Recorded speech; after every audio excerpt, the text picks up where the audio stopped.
So what's up guys SRK Rony Khan, welcome to another blog video.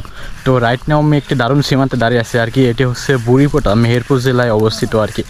আর আমি কিন্তু বর্তমানে ভারতের মধ্যে মানে বুড়িপোটা পার হয়ে ভারতের মধ্যে প্রবেশ করে ফেলছি আর কি। আর এই যে এগুলো কিন্তু সব ভারতের জমি এবং এই যে এগুলো তার কাটা আর কি। আর এই যে আমরা কিন্তু সীমান্তের মধ্যে হাঁটছি আর কি, ভারতের মধ্যে। আর এই যে এগুলো বাংলাদেশ এবং গাইজ এই যে আমরা কিন্তু একেবারে ভারতের জমিতে এখন আর কি। আর এই যে আমাদের ভাই কি বাংলাদেশের না ভারতের ভাই? ভারত থেকে আপনি এখন মানে ইন্ডিয়ান জমিতে পাট কাটছেন। তো আপনি তার কাটা পার হয়ে এই করলে আসছেন, আপনাদের পাসপোর্ট ভিসা এগুলা কি লাগে না? আমাদের লাগে, আধার কার্ড আছে। আধার কার্ড, তাছাড়া পাসপোর্ট ভিসা তো এগুলো প্রয়োজন হয় না। আচ্ছা, আপনারা কি বাংলাদেশের মানুষজনের সাথে দেখা সাক্ষাৎ এগুলো করতে পারেন, যাইতে পারেন? কথা হয়। আসলে খুবই অবাক করা ব্যাপার হচ্ছে কি গাইজ, এখানে কিন্তু পাসপোর্ট ভিসা ছাড়া ইন্ডিয়া থেকে বাংলাদেশের জমি পর্যন্ত তারা যাইতে পারে এবং বাংলাদেশের মানুষের সাথে দেখা করতে পারে। আর এখানকার আপনাদের তো বাংলাদেশের মানুষের মিল তো ভালো নাকি? আসলে এটা আমাদের মেহেরপুর জেলায় মানে আমাদের খুবই ভালো লাগছে যে বাংলাদেশ মানুষ এবং ভারতের মানুষ সবাই মিলেমিশে একসাথে চাষাবাদ করে, ওরা অসুবিধা নেই। আর এমনি BSF BGB এরা তো ওরা মিটিং টিটিং করে, ওরাও অসুবিধা নেই, ওদের ঠিক আছে। আর আমরা তো ভাই তাহলে এখন ভারতে না? হ্যাঁ, এখন তুমি ভারতের। এই যে গাইস মানে আপনারা ভাবুন যে আমি কিন্তু পাসপোর্ট ভিসা ছাড়াই ভারতের জমিতে দাঁড়িয়ে আছি আর কি। আর এই যে এগুলা বাংলাদেশ এবং আমি ভারতের মাটিতে দাঁড়িয়ে।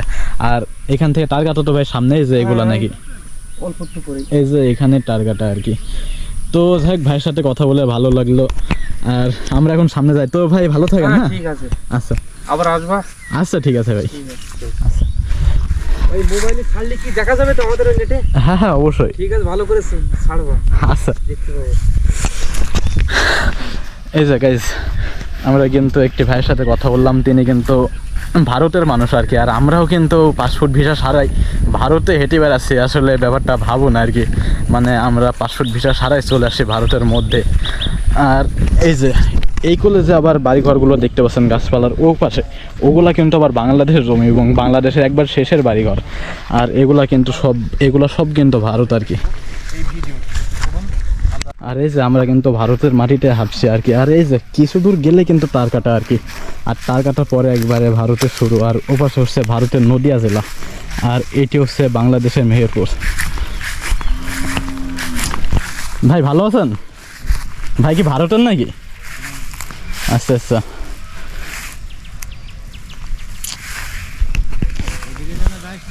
না যাচ্ছি না ভাই, একটু মানে আপনাদের সাথে দেখতে এলাম একটু। আচ্ছা আচ্ছা, যাচ্ছি না ভাই। তো ভাইরা কি বাংলাদেশে এই করলে আসতে পারেন? মানে বাংলাদেশের মধ্যে যাই কি ঘুরে আসতে পারেন নাকি? আচ্ছা আচ্ছা আচ্ছা, ঠিক আছে ভাই, থাকেন। হ্যাঁ, বাসা আমাদের এখানেই, মেহেরপুরে। মেহেরপুর জি।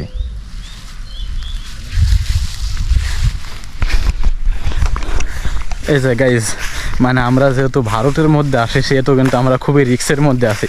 কারণ BSF বলেন, মানে BSF দেখলে মানে খুবই একটা ঝামেলা হয়ে যাবে আর কি। আর পাসপোর্ট ভিসা ছাড়া তো ভারতে প্রবেশ, এটা তো মানে যেহেতু ইনলিগাল আর কি, বুঝতে পারতেছেন। আর এই জন্য কিন্তু আমরা ভারতের মধ্যে আর বেশিক্ষণ থাকবো না, আমরা কিন্তু ব্যাক করতেছি আর কি। আমরা এই যে ভারতের মাটি থেকে বাংলাদেশে যাচ্ছি আর কি। এই যে এগুলা ভারত এবং এই যে আমি আপনাদের দেখাচ্ছি, এই যে আমি কিন্তু ভারত পার হয়ে যে বাংলাদেশে প্রবেশ করছি। আর এই যে আমার সামনে দেখতে পাচ্ছেন যে 117 নম্বর বাংলাদেশ ইন্ডিয়ার সীমান্ত পিলার। আর পিলারের এ পাশে এগুলা কিন্তু বাংলাদেশের জমি। আর এই যে এগুলা কিন্তু বাংলাদেশের পুকুর, বাংলাদেশের বাড়িঘর সবগুলো এগুলাই। আর এই যে এগুলো কিন্তু আবার ভারতের শুরু আর কি। আমি কিন্তু একটু আগে ভারতের মধ্যে ছিলাম এবং ভারতের মানুষজনের সাথে কথা বলছি আর কি, আপনারা দেখতে পেলেন। তো পিলারের এই পাশে কিন্তু ভারত শুরু আর কি। আর এই যে আমি কিন্তু এখন বাংলাদেশে চলে আসছি। আর এই যে এই পথ দিয়ে কিন্তু আমি বাংলাদেশে চলে যাচ্ছি আর কি। আর এই সামনে দেখতে পাচ্ছেন যে বাংলাদেশের বাড়িঘর, এই যে এগুলা কিন্তু বাংলাদেশের বাড়িঘর আর কি। আর বাংলাদেশের একেবারে শেষের বাড়িঘর আর কি। আর এরপরে কিন্তু আর কোনো বাড়িঘর নাই আর কি। এই বাড়িঘরের পরেই কিন্তু এগুলা ভারতের শুরু আর কি। এই যে গাইজ আজকের ভিডিওতে আমি দেখাচ্ছি যে ভারতের মানুষ বাংলাদেশের মানুষের সাথে কীভাবে কথা বলে, ভারতের মানুষ কীভাবে টার কাটা পার হয়ে বাংলাদেশের মধ্যে আসে এবং পাসপোর্ট ভিসা ছাড়াই বাংলাদেশে চলে আসে। এগুলো কিন্তু সব কিছু দেখানোর চেষ্টা করেছি। তো যাই হোক, আজকের ভিডিওটা আমি এখানে শেষ করে দিছি। ভিডিওটি কেমন হয়েছে আপনারা অবশ্যই কমেন্টে জানাবেন। আর পরবর্তীতে আমার কোন ধরনের বর্ডার ভিডিও দেখতে চান বা কী ভিডিও দেখছেন অবশ্যই কমেন্ট করবেন। আপনারা কমেন্ট করলে আপনাদের পছন্দ মতো আমি ভিডিও আনার চেষ্টা করবো আর কি। তো গাইজ সবাই ভালো থাকবেন, সুস্থ থাকবেন, ধন্যবাদ সবাইকে।